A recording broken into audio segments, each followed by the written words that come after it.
Alright guys, so my old F-250 here is giving me a really hard time, and I'm not talking about the extraordinarily high gas prices. Let me show you what's going on and see if we can fix it. Alright. She runs smooth like a charm, but when I do this,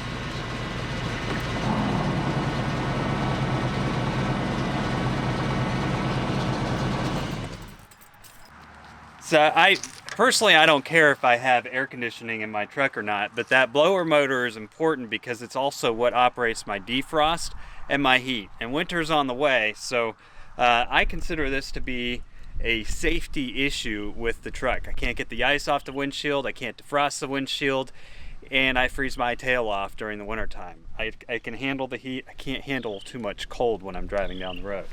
So we're gonna fix this problem. That was the blower motor you heard just kind of rattling in there, and I don't know if it's the motor or the fan. There's only one way to find out. So the blower motor is right up here on the left hand side of the motor, and it should just be held in by a few screws. We'll find out as we take this apart. I've never actually done this repair before, and if you guys have watched my channel before, this is not really a how-to, it's more or less a how I do type video. But the point is to help others figure out how to fix things on their own and be a little less reliant on others to do repairs to their vehicles for them. So you'll notice in your car, there's basically your fan box. You'll see a little motor sticking out there, and I'm just undoing the screws that are around this metal plate that houses the motor.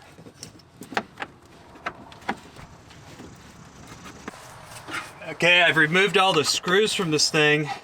Now I just need to try and pry it off. It appears to have been sealed on somehow.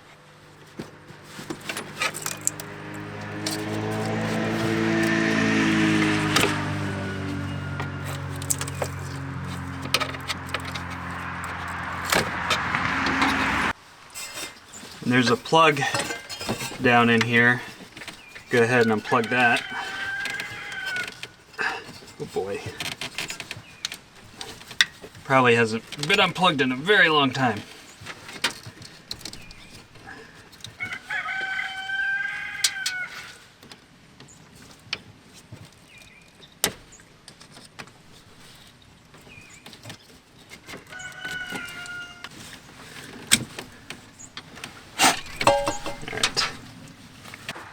So on the underside of the motor here, there's some sort of air circulating hose, and it appears that it's just a rubber hose that goes up into the motor. So I just kind of work that out with my hands. Just pull that out at the bottom side of the motor there.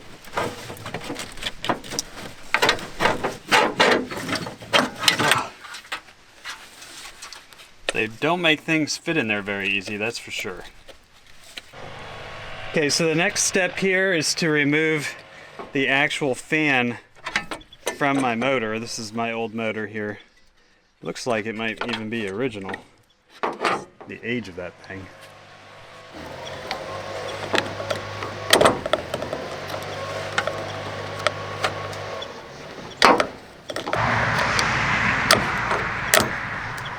Yep. So that's all that motor was held on with, really. I think.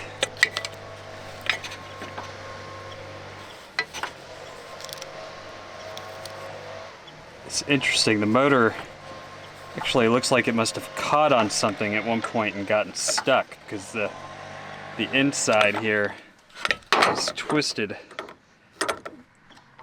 out of its original position there. So getting the old fan off of the old motor was a little funner than I anticipated. It was stuck on there pretty good, so what I ended up doing was I slid a piece of metal in on each side, thin piece of metal, and braced them on either side of I used my workbench and my work stool, and then I just kind of tapped on this piece here until it came through. You might need to use something long and skinny to keep pounding it through like a screwdriver until it comes all the way out, but it does come off. It's a gnarly looking motor right there. You can actually see the burnt up dust or whatever from the motor burning out on the fan. So the motor I just took out was an old Siemens, and it looks like the motor that I'm putting in its place is a Continental. I got this at O'Reilly's Auto Parts, fairly inexpensive, 50 bucks or so. So I'm just going to place my fan back on the motor there, and that slid on pretty easy. Slid on a lot easier than it came off the old one, that's for sure. It appears to be on there fairly snug. Now this motor didn't come with a new, I don't know what you call this type of locking washer pin to lock it in place, so I'm just using the old one. Slid right on, and that's pretty secure. I don't think it's going to come off of there. Okay, so now I'm just going to take this and put it back in here. And this is the hole at the bottom of the motor where you're going to hook up this hose down here that it's hard to see, but if you're working on this, you'll find it.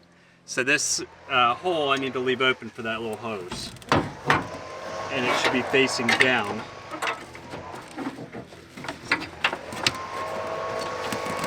Of course, the screws on this aren't going to let me mess up as far as orientation.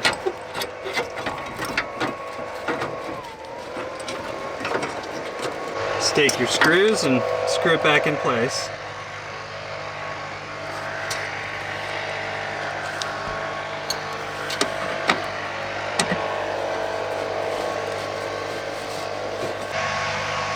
Okay, so I've got my rubber hose hooked back in underneath the motor there, and then you just need to take my electrical connection and reconnect that. Now we'll give it a shot.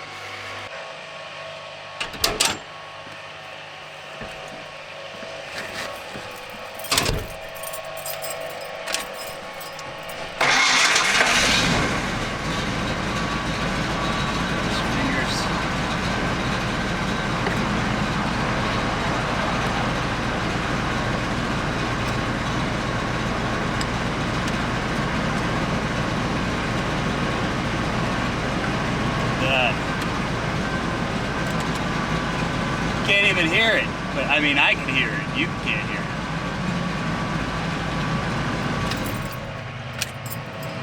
There we go.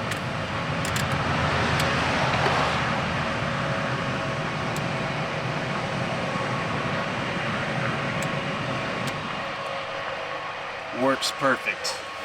All right, so that's pretty much it. If you guys are in a position where you need to replace the blower motor on your air conditioning for your old Ford truck, I don't know how complicated it is in some of those new cars, but part of the reason why I drive in old cars is so that I can fix it myself.